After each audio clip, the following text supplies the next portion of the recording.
yaumil qiyamah amma ba'du fa inna asdaqal hadithi kitabullah wa khairal huda Muhammadin sallallahu alaihi wasallam wa syarrul umuri muhdatsatuha fa inna kulla muhdatsatin bid'ah wa kulla bid'atin dhalalah wa kulla dhalalatin finnar. Ikhwan wa akhwat rahimani wa rahimakumullah, patut kita panjatkan puji syukur kehadirat Allah Subhanahu wa taala yang mana pada siang hari ini kita dipertemukan kembali oleh Allah Subhanahu wa taala di majelis yang mulia ini dalam rangka bermajelis ta'lim, yang mudah-mudahan dengan bermajelis ta'lim ini Allah mudahkan jalan kita menuju surga Allah Subhanahu wa taala, sebagaimana yang Rasulullah sallallahu alaihi wasallam pernah sabdakan, man salaka tariqan yaltamisu fi ilman sahalallahu lahu bi tariqan ilal jannah. Barang siapa menempuh jalan, di jalan tersebut dia mencari ilmu, Allah mudahkan jalan dia dengan sebab mencari ilmu tersebut jalan menuju surga Allah Subhanahu wa taala. Dan mudah-mudahan keadaan kita di siang hari ini dimasukkan pula oleh Allah Subhanahu wa taala termasuk kategori orang-orang yang selalu mensyukuri nikmat-nikmat Allah Subhanahu wa taala, di antaranya nikmat sehat dan waktu luang. Yang kedua, nikmat tersebut banyak dilupakan manusia, sebagaimana yang Rasulullah sallallahu alaihi wasallam pernah sabdakan, nikmatani maghbunun fi ma katsirun minan nas asyad wal farwa. Ada dua nikmat, yang dua nikmat tersebut banyak dilupakan manusia, yaitu nikmat sehat dan waktu luang. Jatulan ya. Kono telan mbek Mas. Alhamdulillah ya, kita kemarin masih membahas bab tentang berpakaian ya, karena masalah berpakaian, masalah penampilan ini nanti ada hubungannya dengan yang namanya kesombongan ya. Maka dari itu dengan kita mengkaji kita akan tahu ya, mana-mana yang termasuk kategori kesombongan dan mana-mana yang tidak termasuk kategori kesombongan yang dilarang oleh Allah Subhanahu wa taala ya. Sebagaimana di hadis yang terakhir kita baca kemarin ya, meskipun rekamannya sebagiannya hilang, bahwa kena apa HP ini gak ngerti ya. Jadi Rasulullah sallallahu alaihi wasallam pernah bersabda, la yadkhulul jannata man kana fi qalbi mithqalu habbati khardalin min kibrin ya. Jadi tidak akan masuk surga barang siapa yang di dalam hatinya ya, ada semisal biji sawi ya, dari kesombongan. Sekecil apapun di dalam hati jika ada rasa kesombongan, terus Nabi la yadkhulul jannah, tidak akan masuk surga. Dan ini suatu hal yang harus benar-benar kita perhatikan ya. Jangan sampai di hati kita ya, dengan pakaian kita merasa sombong, dengan pakaian kita, dengan penampilan kita, dengan ilmu kita, dengan hasil-hasil karya kita, dengan harta kita, semuanya kita koreksi diri, jangan sampai hati ini ada rasa kesombongan. Termasuk kesombongan adalah dengan berpakaian mewah, terus hadir di depan umum agar supaya dilihat, wah, ya, itu masuk kategori kesombongan nantinya seperti itu. Jadi yang paling diperhatikan nanti hatinya, di dalam penampilan, dan juga keadaan dohiriyah, keadaan kita secara dohir itu apakah termasuk kesombongan atau tidak ya. Rasulullah bersabda tidak akan masuk surga barang siapa yang di dalam hatinya ada sebesar biji sawi atau sebesar atom, kalau diterjemahkan oleh orang-orang intelek biasanya seperti itu, karena sangat sekecilnya kesombongan. Lalu para sahabat bertanya, ya Rasulullah, wahai Rasulullah, kulluna yuhibbu ayyakuna thabu hasanan. Setiap kami itu senang wahai Rasulullah jika pakaian kami itu bagus gitu. Wa na'luhu hasanan, kita juga senang wahai Rasulullah jika sandal kami itu bagus gitu. Jadi apakah ketika kita pakai pakaian bagus, kita pakai sandal bagus, pakai aksesori bagus, apakah itu kesombongan? Padahal kita suka wahai Rasulullah, kata para sahabat Nabi Muhammad sallallahu alaihi wasallam. Rasulullah menjawab, innallaha jamil yuhibbul jamal. Sesungguhnya Allah itu indah dan menyukai keindahan. Ini termasuk yang perlu dipegang, bahwa orang Islam itu seharusnya dipandang itu indah, gak nyukri moto coro macang. Dipandang itu indah, jaga kebersihan, ya. Jaga penampilan. Ketika kita menjaga penampilan dengan uang yang kita ada, disesuaikan dengan yang kita punya, tujuannya adalah berhias lillahi ta'ala, menampakkan kenikmatan dari Allah ta'ala, itu tidak dikatakan sombong. Ya, jadi Nabi bersabda, innallaha jamil yuhibbul jamal. Allah itu indah, maha indah, menyukai keindahan. Maka ketika orang Islam padahal dia punya duit untuk berhias, ya, tapi dia berpakaian compang-camping, ya, agar supaya mungkin dikatakan ahli zuhud misalkan, maka ini di samping dia riya, ya, yakni agar dikatakan ahli zuhud, ya, dia juga tidak mensyukuri nikmat Allah Subhanahu wa taala. Jadi sing apik iku asline iku sing apik itu kita berpenampilan yang sederhana dalam arti, ya, dilihat enak, dilihat dipandang mata, ya. Dan hati kita itu kita tanamkan lillahi ta'ala. Jadi atine zuhud, atine mendekat tenggone Allah, gak sombong, tapi pakaiannya kelihatan indah dipandang gitu. Nah, itu jadi antara lahir batin seharusnya orang itu sinkron. Nek pakaiannya apik, atine elek, atine sombong, angkuh, pamer, masuk nanti di kategori kesombongan. Tapi nek dekne iku pakaiane puluh elit tapi atine ingin memamerkan kezuhudannya dia, masuk kesombongan juga. Sama. Jadi kesombongan itu nanti di antara lahir dan batin itu harus sinkron. Kita itu. Jadi yang diminta oleh syariat, yang diharapkan oleh syariat adalah kita itu baik lahir batin, dohire macake yo apik, yo bersih, yo dipandang indah, atine yo api. Terutama wong ku sing paling apik wis gak duwe loro ati mbek wong. Wah, iku luar biasa. Kaya kae lho sing tak critakno, seorang yang masuk surga, dinas Nabi masuk surga, ketika datang ke majelis keri kan ngono. Teko ae wis keri gitu. Angger teko bermajelis mbek Nabi keri, tapi dinas masuk surga. Tapi ternyata karena dia hatinya itu baik, ya. Ikhlas. Dia keri itu bukan karena, ya memang karena dia punya banyak keperluan gitu, bukan karena sengaja ngeri, bukan, memang banyak keperluan gitu. Dan dia itu ikhlas benar-benar lillahi ta'ala, dan dia itu tidak punya rasa sakit hati kepada siapapun. Itulah ciri-ciri khas orang baik gitu. Innallaha jamil yuhibbul jamal. Terus Allah, sesungguhnya Allah, terus Nabi Muhammad ya. Sesungguhnya Allah itu indah dan menyukai keindahan, maha indah menyukai keindahan gitu. Dan al-kibru yang dimaksud sombong itu adalah kata Nabi baturul hak, orang yang sengaja meninggalkan sesuatu yang hak. Dia tahu itu hak tapi dia tinggalkan, kecuali jika dia nggak tahu, nanti ada udzur tersendiri, ya, udzur syar'i bagi orang yang bodoh gitu. Baturul hak wa ghamtun nas, dan meremehkan orang lain gitu. Ini termasuk diantara hadis panjangnya tentang definisi sombong gitu. Nah, kemarin kita ulang hadis yang panjang, kita ulang dengan cepat ya, karena itu faedahnya luar biasa. Namun hadis ini ada perselisihan di antara para ulama tentang kesohihannya ya. Namun Imam An-Nawawi meyakini hadis ini hasan ya. Beliau berdalil perawi hadis ini juga dipakai oleh Imam Muslim gitu.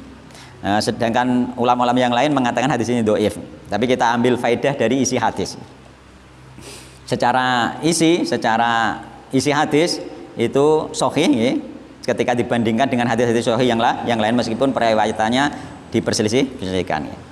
Kemarin yakni An-Qais ya, bin Bishr ya, yang rekamannya hilang ya, jadi tak ulangi rada cepat ya. An-Qais bin Bishr At-Taghlibi ya, qala ahbaroni abi wa kana jalisan li Abi Darda. Dari Qais bin Bishr ya, beliau ini ya mengabarkan dari bapaknya bahwa bapaknya itu duduk bersama Abu Darda. Qala kana bi Dimashq rajulun min ashabin Nabi SAW.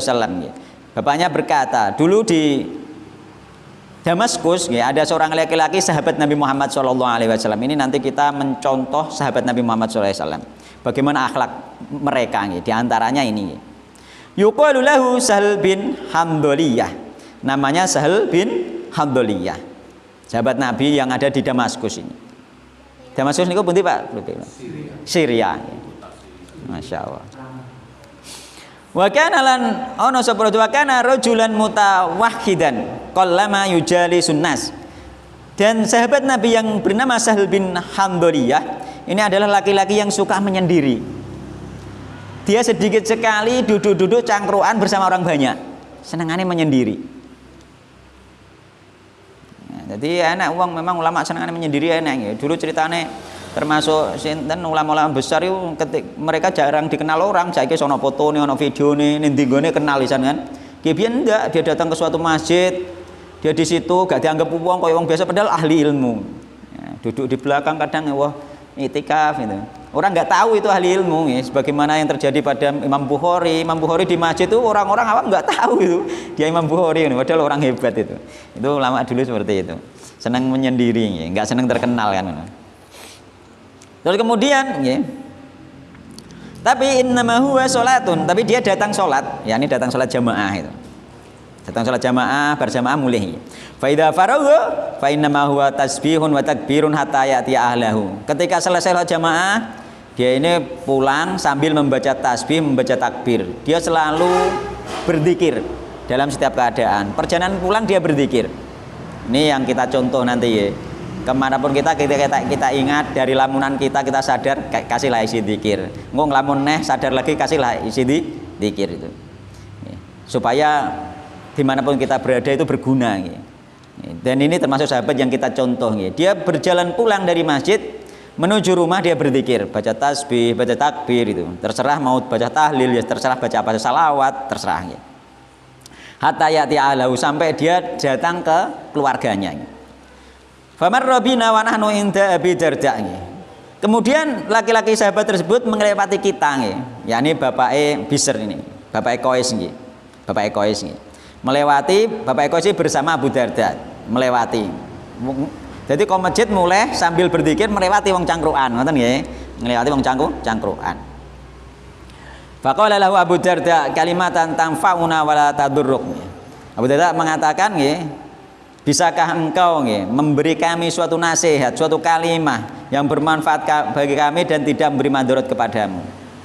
Kemudian laki-laki sahabat ini menjawab, qala ba'atha Rasulullah sallallahu alaihi wasallam sayyatan faqadimat. Nabi Muhammad SAW mengutus bala tentara perang. Kemudian bala tentara perang tersebut datang. Faja'a rajulun minhum fajalasa fil majlisi alladzi yajlisu fihi Rasulullah SAW. Kemudian datang seorang laki-laki dari pasukan tersebut duduk bersama majelis Rasulullah, juga duduk di situ. Faqala li rajulin ila janbihi. Kemudian laki-laki ini bertanya kepada laki-laki yang di sebelahnya. Ini majelis ono Rasulullah itu. Bar perang, kemudian bermajelis ono Rasulullah di situ. Kemudian laki-laki yang satu bertanya kepada yang lainnya. Lau ra'aitana khinal taqayna nahnu wal mudu wal adu. Fahamala fulanun wa ta'ana, faqala khudha minni wa anal gulam al-ghifari. Bagaimana pendapatmu jika kita ini bertemu musuh, kemudian kita mendorong musuh tersebut, kemudian sambil mendorong kita menusukkan tombak sambil berkata, mendorong musuh sambil menusukkan tombak sambil berkata, khudha minni, tahanlah ini dariku nih, rasakan dariku. Kan sepertinya kata-kata ini ada kesombongan. Rasakan diriku, ini aku adalah pemuda dari Ghifari. Corong ini, rasakan, terimalah ini tombakku. Aku pemuda dari Tuban, misalkan ngono. Nggowo kesombongane hebate wong Tuban, misalkan ngono. Aku pemuda Ronggolawe gitu. Kan seperti itu. Kan seperti ada kesombongan kan? Koyok sombong kan? Dalam perang gitu. Terus kemudian nyombongno sukune. Jadi ngetokno nggon musuhe nek dhek iki misale wong Tuban, aku iki keturunan Ronggolawe. Ben musuh minder to piye kan ngono, seperti kesombongan kan itu. Terus kemudian setelah itu kaifa taro fi qoulihi, bagaimana pendapatmu dengan ucapan seorang yang berperang dengan mengucapkan seperti itu, yakni seolah-olah sombong itu, nyombongi musuh itu. Qala berkata laki-laki di sebelahnya, ma'arahu illa qad batala ajruhu. Aku tidak melihat kecuali laki-laki yang berbuat seperti itu, berkata seperti itu, pahalanya telah batal. Ora ono ganjarane, batal dhek oleh jihad. Mergo dhek sombong, nyumbari musuh. sombong gitu. Dianggap batal. Fasami'a bidzalika akhar. Kemudian laki-laki yang lain sama duduk iki apa? Krungu. Jawab nggih, wa ana apa iku faqala ma ara bidzalika ba'sa. Ya ora apa-apa. Oleh-oleh wae ngono kan. Itu bukan termasuk kesombongan, memang apa itu nyombongi musuh, membuat gentar itu boleh gitu. Membuat gentar musuh boleh, kan nek musuh ke wong Tuban, aku wong Tuban. Anak turun Rogolawe. Wong wedi kan ngono kan. Misale ngono. Itu nek ngadepi musuh bukan kesombongan itu gitu. Ya, tapi kelihatannya kan sombongan. Tapi kesombongan yang dibolehkan ketika di perang itu ada riwayat yang lain sahabat itu kita berperang selalu mengatakan aku misalnya suku apa disebutkan dia dengan berperang itu banyak itu kisah terjadi seperti itu para sahabat Nabi. Dia menunjukkan kekuatan kaumnya agar musuh itu minder. Dia menyebutkan kekuatan kakek-kakeknya. Aku putra Ronggolawe cara kene ngono. Itu boleh itu ketika perang, tapi ini gak perang ya ora sombong-sombongan dhewe ora oleh. Kemudian yang satu mengatakan gak popo itu.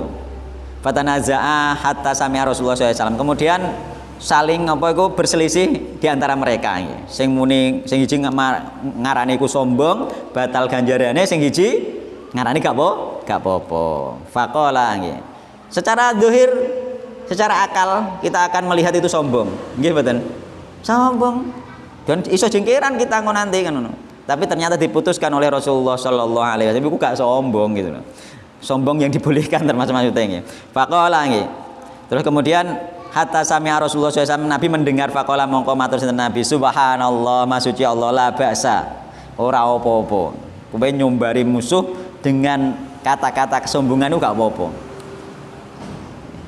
Ayu jaro wa yuhmada. Orang tersebut nggih diberi pahala, tetap diberi pahala dan dipuji. Enggak masalah, di medan perang boleh seperti itu. Fara'aitu nggih Abu Darda surru bidzalika. Aku melihat Abu Darda senang dengan berita itu nggih. Boleh nyombongi musuh seneng gitu. Mulane ana ngantek ulama nek muni nyombongi musuh nggih sing sombong itu termasuk matlubun. Oleh itu. Ben musuh gentar, melete mergo kan ngono. Nah, sombong yang dibolehkan nyombongi musuh nggih. Wa ja'ala yarfa'u rasahu ilaihi fayaqulu, sampai Abu Darda sampai mengangkat kepalanya nggih untuk bertanya, anta samita dzalika min Rasulullah SAW, kamu benar-benar mendengar dari Rasulullah SAW?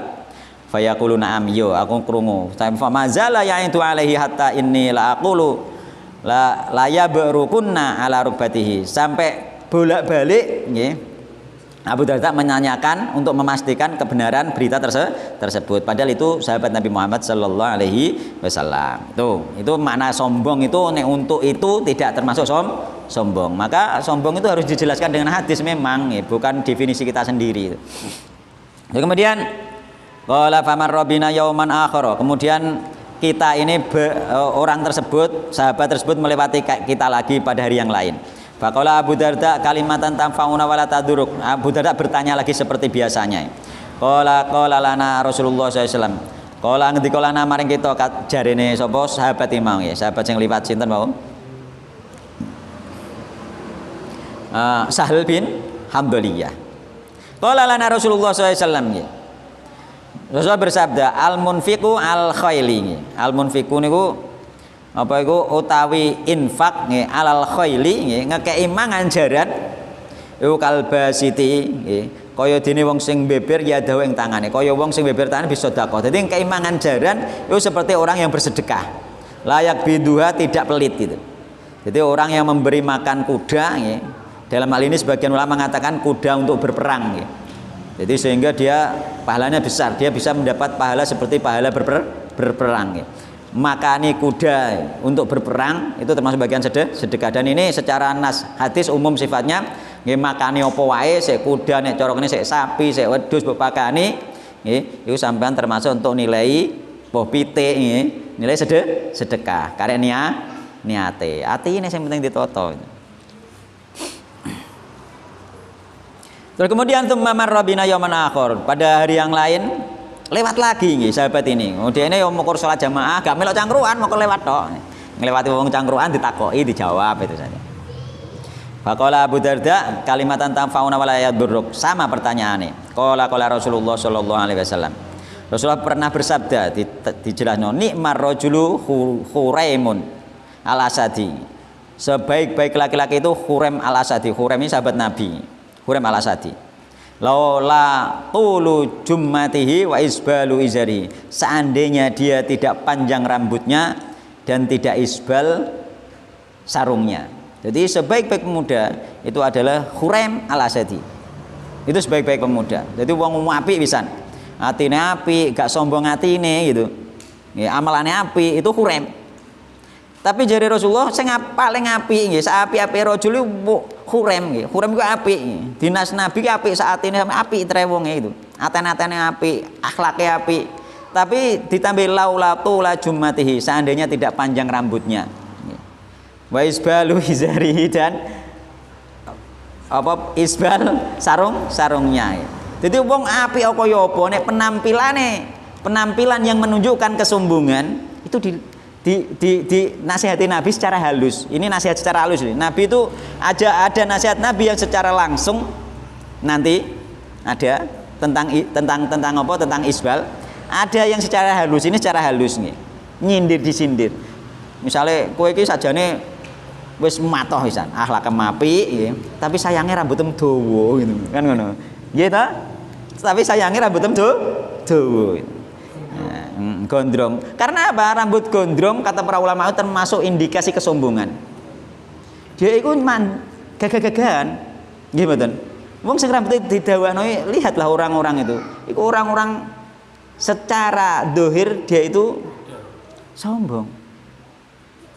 Diwawakno di wah gagah kayak pendekar. Biasanya kan wong pendekaran ngono sing didawakno gagah kan ngono. Oh, aku ya tau dawa ge biyen marahi. Gagahne dawa kan ngono. Biyen aku ya pendekaran marahi ngono. Iya memang ada tetap pasti dari penampilan ada sisi kesombongan itu. Makanya kata Nabi seandainya rambutnya enggak panjang. Dan isbal pun ada sisi kesombongan karena kesombongan pada zaman jahiliyah itu memang isbal gitu loh. Meskipun hatinya tidak, Nabi negurnya halus, meskipun hatinya itu baik, nggak meremehkan orang karena dia isbal, maka yuk mergo ke isbal itu dadi sajane apik iki wisan ngono kan ngono. Nah, itu termasuk non Allah taala alam. Allah taala alam. Yang jelas Nabi Muhammad maksimal nggih, batasan itu sampai bahu maksimal, jangan melebihi. Itu batasan maksimal karena sampai lebih dari bahu itu masuk kategori kata para ulama tasyabuh bin nisa, menyerupai wanita. Meskipun dia tidak ingin menyerupai wanita, tapi secara dohiriyah dia menyerupai wanita. Dilarangnya laki-laki lebih dari bahu.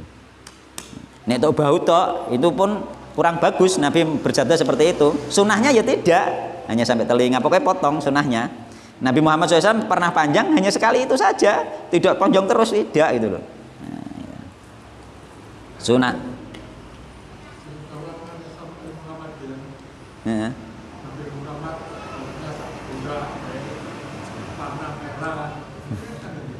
Iya, itu menunjukkan kebolehan saja ini, bukan sunahnya. Sunahnya itu pendek, gitu. Tapi boleh sampai segini gitu loh. Nah, sebagaimana Nabi pernah kencing berdiri, Nabi pernah minum sambil berdiri, itu kan sunahnya duduk tapi boleh berdiri, gitu kan seperti itu. Kita memahaminya harus seperti itu, bukan sunahnya terus panjang, bukan. Itu kalau yang tak pahami selama ini, nggak terus menerus itu menunjukkan kebolehan saja, itu maksimal sampai gini. Tapi saya disindir karena Nabi ini, sahabat ini sampai sini disindir, sajane apik gitu, top gitu. Sayange kan ngono cara ngono. Nah. Rambutnya dawa, sarung nglembreh itu sayange itu. Jadi lepas dari perbedaan nggih, sombong tidak sombong isbal, yang terbaik tetap tidak isbal. Hanya itu yang kita sampaikan nggih.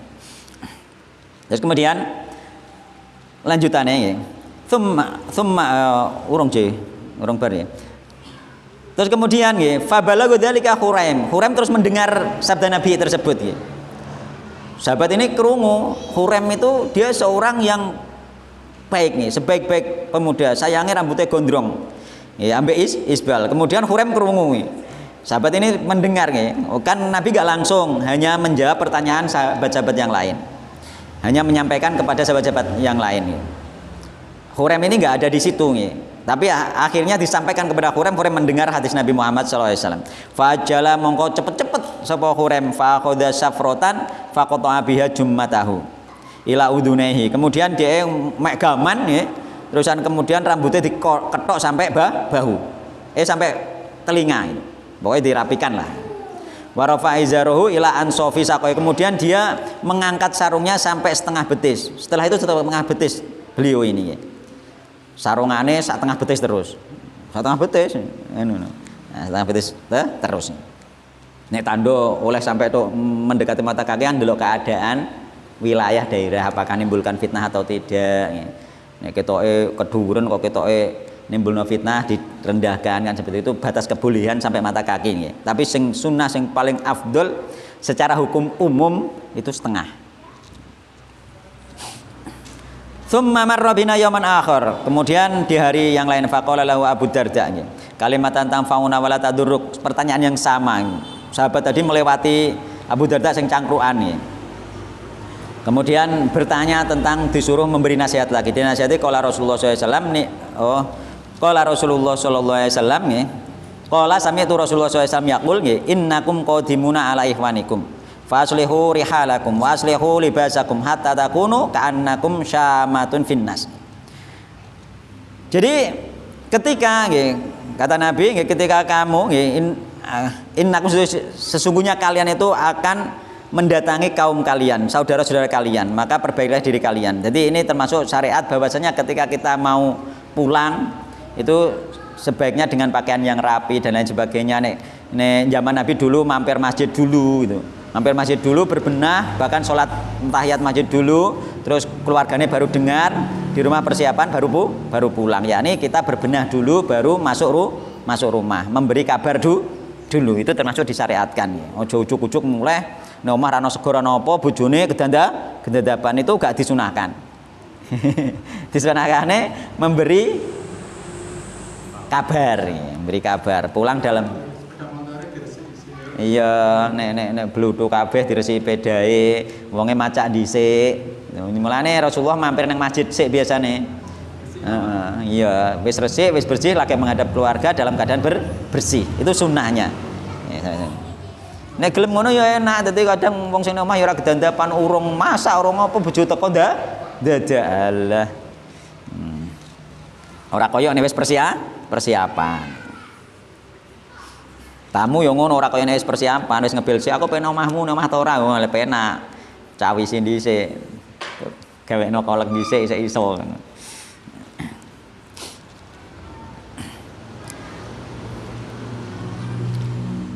Rawahu Abu Dawud bisnadin Hasan, sanadnya Hasan. Ila Qais bin Bisr. Qais ini diperselisihkan fatalafu fi tauqifihi wa tad'ifihi. Dia diperselisihkan tentang adilnya dia dan dhaifnya dia nggih. Wa qad rawahu Muslim, tapi Imam Muslim mengambil periwayat dari beliau gitu. Hadis berikutnya nggih. Wa Nabi Sa'id al-Khudri radhiyallahu anhu qala Rasulullah sallallahu alaihi wasallam Hijratul muslimi ila nisfis saq. Ini definisi yang lengkap di dalam hadis nggih. Definisi dari Nabi yang lengkap tentang isbal nggih. Pakaian, bukan tentang pakaian, batas pakaian. Nabi bersabda, "Izratul muslimi ila nisfis saq." Pakaian seorang muslim, sarong seorang muslim itu sampai setengah betis, pas setengah kentol. Ginas yang jelas. Secara umum pakaian seorang muslim sampai setengah kentol. Wala kharaja. Jadi hukum asalnya setengah kentol memang. Wala kharaja aula junaha. Lan ora apa-apa, ora dosa. Aula junaha ya ora dosa iku maujud fi ma bainahu wa bainal ka'bin.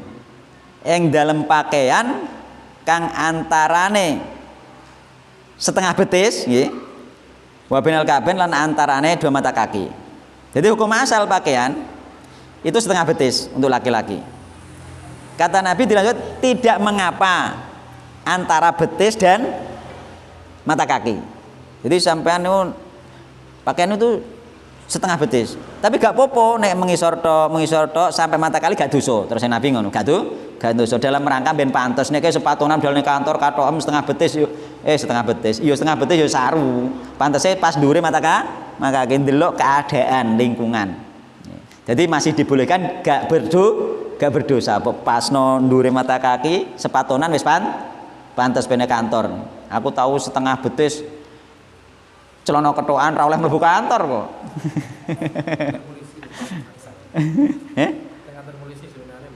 Ya gak boleh toh, gak sopan ora adone. Ya memang begitu, makanya Nabi inilah lengkapnya syariat Islam, lengkap. Memang benar pakaian itu setengah betis, tapi ndelok keadaan. Boleh nggak apa-apa, nggak berdosa ketika sampai ke bawah. Yakni batas mata kakinya. Betul.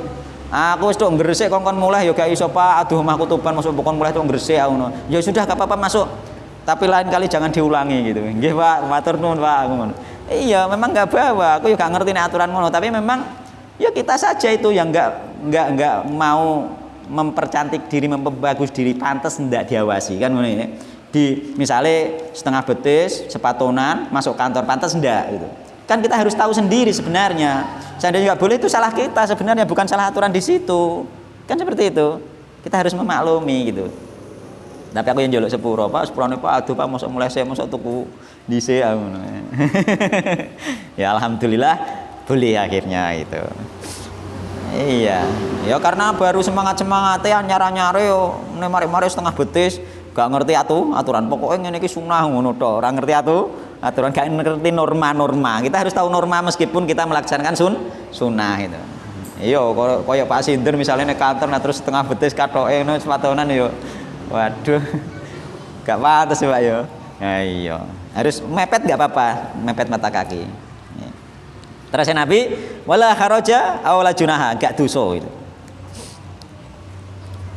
Terus kemudian dilanjutkan fama kana asfala minal ka'bain, maka nggih fama mongko utawi pakaian kana kang ana apa ma iku asfala ana ngisore ma minal ka'baini saking mata kaki, nek pakaiane sampai sak ngisore mata kaki fahuwa finnar, mongko utawi pakaian iku finnar ing dalem neraka, pakaian itu di neraka. Terus kemudian lanjutane wa man jarra izaru bataron nggih. Wa man utawa iku ijarra kang nglembrehno sapa man izaru ing pakaian man bataron krana sombong, dia nglembrehno tapi atine sombong gitu. Lam yangdurillahu ilaihi, maka Allah tidak akan melihat dia. Siksaannya lebih besar, tidak akan melihat dia ning liwatane yaumul kiamat. Sampeyan dina kiamat gak diawasi karo Allah Subhanahu wa taala nek dia dengan kesombongan. Rawahu Abu Daud bi isnadin sahih. Ini definisi yang terlengkap. Terus praktek Nabi dos pundi? Praktek dalam rangka apa? Praktek dakwah tentang pakaian. Iki kan memberi pelajaran. Pakaian itu samene. Nek tok samene gak apa-apa nggih. Nek sak ngisore dosa neraka. Nek sombong dosane malah nemen. Itu apane materine nggih. Nabi memberi pelajaran. Terus prakteknya Nabi ini hadis berikutnya. Wa ibni Umar radhiyallahu anhu maqala. Diriwayatkan saking Ibnu Umar, yakni Abdullah bin Umar. Iki praktek dakwah Nabi nggih, mempraktekkan materi sing mau nggih, materi tentang isbal. Maror tu liwatan sapa ingsun kata Ibnu Umar, yakni Abdullah bin Umar. Ala Rasulullah sallallahu alaihi wasallam, aku bertemu Rasulullah sallallahu alaihi wasallam. Wa fi izari lan iku ing dalem sarungku istirkhaun utawi nglembreh. Aku lewatan simpangan mbek Nabi gitu, cara kene simpangan itu. Sarungku nglembreh itu. Faqala mongko matur sinten Nabi, "Ya Abdullah, wahai Abdullah." Irfa izaraka. Wahai Abdullah, angkat sarungmu. Nah, ini termasuk praktek dakwah Nabi bagaimana nggih menyampaikan dakwah langsung. Jadi sing mang sing hadis dhuwur mau dengan cara halus, ya, sindiran, sing iki langsung. Jadi ketemu Abdullah. Ya, karena Abdullah itu sahabat putrane Umar termasuk sing akhirnya jadi ulama di antara para sahabat Nabi. Ya. ketika ketemu Nabi nglembreh ditegur Nabi, "Ya Abdullah, irfa izaraka." Ya, mulane awak dhewe saiki meskipun mungkin lepas dari sombong tidak sombong, nek ketemu Nabi insya Allah diloroi, yo angkat kan ngono. Nah itu. Ya kan? Ngene iki praktek Abdullah. Ya angkat irfa izaraka, angkatlah sarungmu. Farafa'tuhu tsumma qala zid. Mongko ngangkat sapa ingsun hu ing sarung. Dikon ngangkat karo Rasulullah tak angkat itu. Terus Abdullah bin Umar. Terus kemudian kala matur Nabi wis tak angkat sama Nabi zid. Nambahno sira, angkat neh. Fazid tu mongko ngangkat sapa ingsun, tak angkat meneh jarene Abdullah nggih. Fama ziltu ataharroha ba'du nggih. Famaju mongko ora leren-leren sapa ingsun ataharroha. Iku niti-niti nemen-nemeni sapa ingsun ngangkat nggih. Ba'du ing dalam sawise ditegur Nabi. Terus dhek dikongkon ngangkat sampai ping pindho karo Nabi. Terus setelah itu aku selalu memperhatikan sarungku nggih. Tak perhatekno, tak angkat terus sarungku terus Abdullah bin Umar.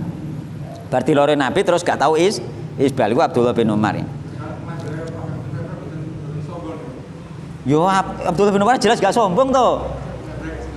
Heeh, gak sengaja sombong toh beliau. Yo ngembleh gitu saja. Iya aja ae melihat sesuatu kurang bagus ya. Misalkan dianggap kurang bagus kan dikongkon bagaimana yang terbaik gitu. Kemudian faqala ba'dul qaum, sebagian orang berkata, ila aina takone nggone Abdullah bin Mas'ud. Sampai endi oleh mengangkat itu. Faqala matur sinten Ibnu Mas'ud, Ibnu Umar nggih. Ila ansofis saqaini, sampai setengah betisku. Setengah dari 2 betisku. Jadi beliau ngangkatnya sampai setengah betis. Jadi setelah itu beliau pakaiannya selalu sampai setengah betis.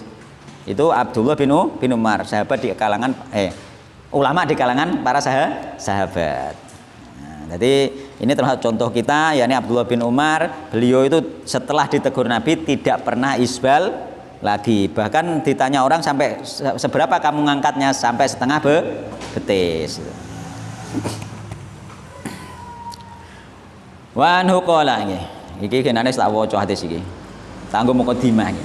Wa anulan sangking Abdullah bin Umar malih kala ngendika sinten Abdullah bin Umar kala ngendika sinten Rasulullah sallallahu alaihi wasallam man jarra thawbahu yala alam yaudzurillahu ila yaumil qiyamah man utahe sapane wong jarra lamun nglembreno sapa man thawba ing pakaian man kulaya akrana sombong lam yaudzurillahu ila yaumil qiyamah mongko ora ningali sinten Allah ilahi maring man yaumil qiyamah ing dalem dina kiamat nek wong ngangkat nek wong nglembreno pakaiane krana sombong iki sing jelas sing paling jelas nggih, sing gak samar, bukan pemahaman itu hati ini memang sombong nggih.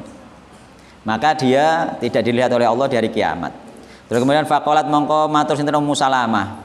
Pasane Ummu Salamah kanggo wong lanang wedok itu. Jadi Ummu Salamah berkata, "Fa kaifa tasnaun nisa?" Bagaimana yang harus diperbuat wanita? Wahai Rasulullah bidulihinna kelawan nglembre pakaian wanita nggih. Kala matur sinten Nabi, "Yurkhina shibron." Nglembrehno sapa wanita sibron ing dalem kira-kira sakilan. Qolat matur sinten 1 jengkal ning arane 1 jengkal sakilan. Amene nglembreh amene wong itu oleh nglembreh sakil. Qolat matur sinten utawa ning arane 1 jengkal nggih. Qolat matur sinten Ummu Salamah idza tangkas sibu aqdamuhunna. Iki saking hati-hatine sahabiah apa iku wanita pada zaman Nabi nggih. Ketika dikatakan kongkon sak jengkal, dia nggak bisa muni. Kalau begitu, nggih, kaki kita kelihatan. Ini digo melakukan ketok sikile. Kala matur Nabi fayurkhinahu diroan. Berarti nek sak jengkal kelihatan, ya sak diro, sak lengan, sak diro, sak lingan nih. Lah ya kita aja tambah neh. Jadi nyerete wong wedok maksimal sak lengan. Nah, nek lengan paling dawa diperkirakan sampai 40 sampai 50 cm. Tapi nek kula ngarani sing paling tepak ya diukur awake dhewe lengene dhewe-dhewe itu. Ngono lho ya.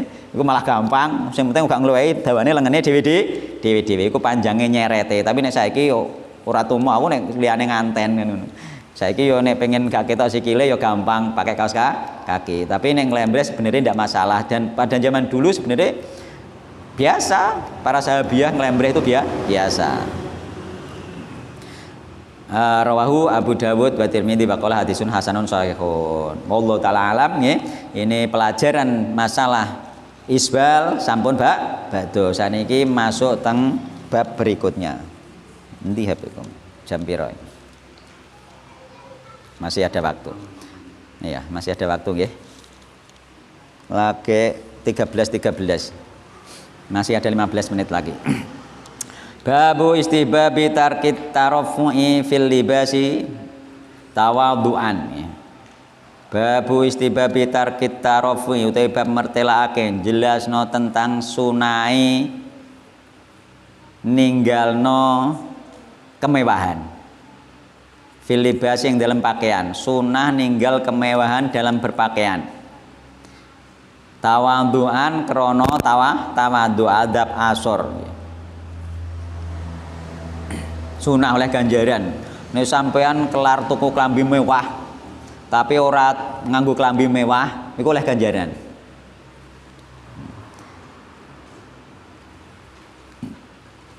Klambi apik gak harus mewah loh ya, mewah-mewahan, gaya-gayanan. Itu gak oleh. Mulane memang apa kita berpakaian itu paling tidak meskipun seapi-apike yo isih standar umumnya masyarakat. Jangan terlalu mewah-mewahan. Klambi sing apa-apa kudu luar negeri misalnya kan.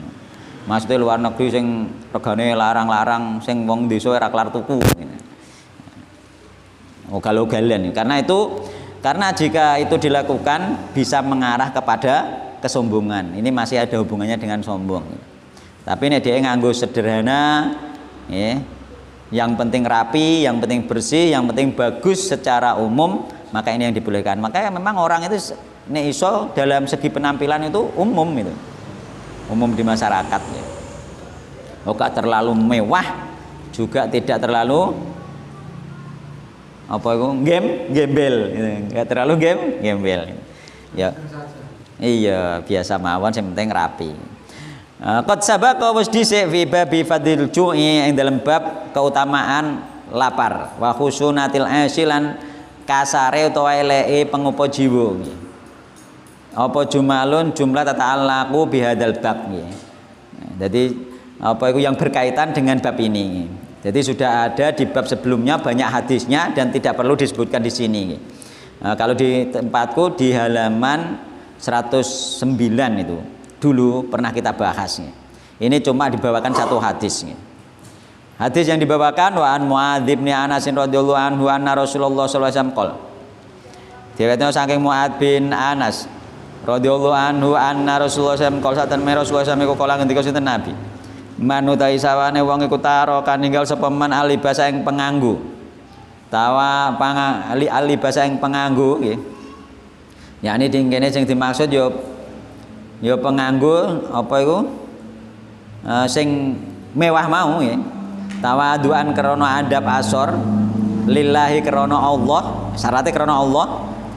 Wa huwa yaqdiru alaihi wa huwa hale utai man iku yaqdiru mampu sapa man alaihi ngatasé tuku pakaian mewah. Nek wong ninggalno pakaian mewah padahal dia mampu beli pakaian mewah ya.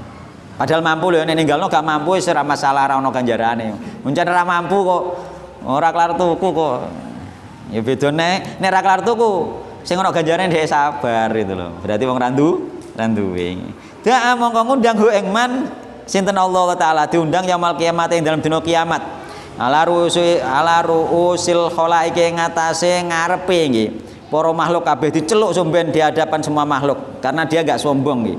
Kelar tuku mewah tapi gak tuku karena Allah itu. Hatta yukhayyirahu sehingga nggih ngongkon milih sinten Allahu ing man min ayyi hulalil imani saking nggih endine pira-pira pepaes iman. Yani pakaian-pakaian imam saa nggih kang karep sapa man bil basuha kelawan iku tulisannya piye iku? Yal basuha nggih. Nah, yal basuha nganggo sapa man ha ing pakaian. Rawahu Tirmidzi wa qala hadisun hasanun. Jadi, jika orang itu meninggalkan berpakaian mewah nggih. Ini masuk juga nanti kelar tuku mobil mewah tapi tuku mobil sing umum wae sing penting apik gitu. Sama nanti masuk di situ nggih. Ya, jadi masuk di situ duitnya nggo liyane lah kemewahan itu engko. Gak tinggal penampilan semewah mungkin, tidak nggih, sederhana saja. Umumnya pakaian apa itu, pakaian dan termasuk mobil, sepeda motor itu insya Allah masuk di sini nanti nggih. Kelar tuku nggih. Sing mewah, sing regane mahal itu tapi gak tuku nggih, sing penting wis kenek, wis nyaman nggih, maka dia nanti dipanggil oleh Allah ya di hari kiamat di depan orang banyak. Diketokne iki lho wong ikhlas, wong gak sombong gitu. Terus dikai pakaian iman. Jadi besok di akhirat itu Allah menyediakan pakaian-pakaian untuk orang-orang yang beriman itu. Jadi pakaiannya macam-macam banyak, maka dia disuruh memilih. Jadi ada pakaian tersendiri yang disediakan untuk orang-orang yang beriman. Jadi hadis ini ada beberapa faedah ya. Yang pertama, fadlu tawaddu'i fil libasi lillahi ta'ala wa tarkut tarofi wa zinata ma'al qudrati alaihi. Jadi keutamaan bagi orang yang meninggalkan pakaian ya, mewah ya, meninggalkan pakaian mewah dan perhiasan mewah padahal dia mampu untuk membelinya ya, itu mendapatkan keistimewaan tersendiri, keutamaan tersendiri dari Allah Subhanahu wa taala. Kemudian yang kedua, man taraka zinah tawaddu'an lillahi fa innahu yujazi bil karamah fil akhirah. Barang siapa yang meninggalkan pakaian atau perhiasan ya, kemewahan karena tawadhu lillahi ta'ala, ninggal none ana syarat tawadhu lillahi ta'ala, maka dia diberi pahala ya, kemuliaan besok di akhirat ya. Nah, ini termasuk kategori niat itu penting, hati itu penting ya. Allah Subhanahu wa taala yudhiru manzilatal mutawadhi'ina yaumil qiyamati amamal khalaiqi. Allah Subhanahu wa taala besok menampakkan kedudukan yang tinggi kepada orang yang rendah hati. Kepada orang yang rendah hati ini dunya ora patek dimulyakno wong rapopo. Rendah hati nggih. Sampai dina kiamat nggih ditampakno nggih kemuliaan saking Allah Subhanahu wa taala di depan semua makhluk. Faedah selanjutnya, an-niyatus sholihatu tuqallibul adati ila ibadah. Katarkil libas tawadhu'an yu'jaru. Jadi niat yang baik itu bisa mengubah yang tadinya hanya adat saja menjadi ibadah. Jadi adat apa wae iki nek diniati, niate atine apik, atine bener, atine soleh, itu bisa mengubah menjadi ibadah. Jadi ketoke urusan dunia tapi ibadah dan dipahalai oleh Allah Subhanahu wa taala. Kemudian faedah selanjutnya, al-imanu lahu khulalun wa zinatun fil jannah. Wa man tawaddu'a lillahi fid dunya akrima biha yaumil qiyamah. Jadi iman itu mempunyai yang namanya pakaian, yakni pakaian iman. Ada perhiasan iman besok di surga. Dan barang siapa yang tawadhu di dunia, maka akan diberi pakaian tersebut besok di akhirat. Maka tawadhu itu termasuk bagian dari keimanan. Wong nek iman insya Allah tawadhu. Susah kita masalah hati ini. Sing paling penak wong dari sejak lahir wis duwe tabiat tawadhu. Wis duwe tabiat atine apik sing paling penak. Untuk dalil karek niati ana dalile dadi pahala. Sing abot iku wong memang dari lahir atine elek. Ya memang ana bawaan, tapi ya jan ini butuh perjuangan. Bener-bener ngeluk atine. Butuh enek wong sing ngene iki kaya sampean sing atine apik alhamdulillah, karek ngakei dalil niate ditoto dadi pahala. Tapi ana wong iku sing memang atine elek dari awal. Dia iso diluk ketika krungu dalil diluk, dia berjuang gitu loh. Berdoa kepada Allah, gak ditolong Allah mungkin gak iso nampa dhek, gak iso apa jenenge? Gak iso praktekno. Mulane kaya ana wong-wong sing untuk hidayah Islam tapi gak tahu salat. Itu karena dene dari asalnya memang jiwane ku elek. Cuma dia apa yang menentang jiwane, jiwa pemalas dan lain sebagainya misalnya. Sajane dia pengen ngono. Sing akeh kan ngono tak sajane wong gak salat-salat asline ya pengen salat, tapi ya ono sing memang gak. Sing memang gak pengen salat. Aku ngonangi wong-wong sing memang gak pengen salat. Jadi memang ono wong gak salat, mulai butuh wong gak salat itu butuh bener-bener ditegakkan hujah, ditakoki. Ojo awake nek gak salat terus gak disolati gak.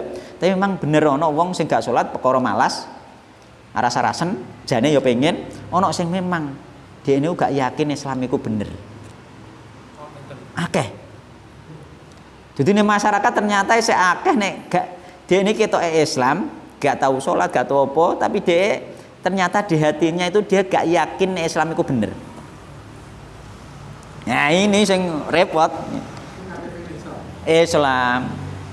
Karena dia wis kadung Islam wis menyeluruh roto, dia apa mau Islam gak iso gitu. Jadi ternyata orang-orang munafik ya, itu masih ada sampai sekarang. Ya memang nggak mungkin hilang.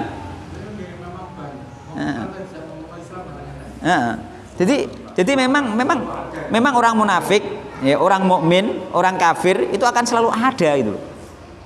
Makanya butuh hujah ditegakkan sebelum menghukumi, itu masalah di situ.